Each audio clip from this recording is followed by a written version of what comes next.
नमस्कार साथियों, आज हम धारकुंडी के जंगल में आए हैं और उसी का दृश्य आप लोगों को दिखा रहे हैं।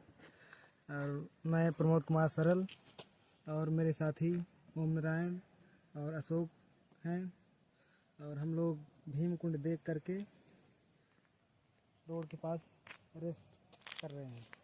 शायद हमारे साथी बहुत थक चुके हैं और वो इस समय लेटने के मूड में है, लेकिन यहाँ कोई बिस्तर नहीं मिलेगा। हालांकि यहाँ पर जो घास है बहुत अच्छी है, वहाँ पर बैठ सकते हैं और जंगल, हरे भरे जंगल का आनंद उठा सकते हैं।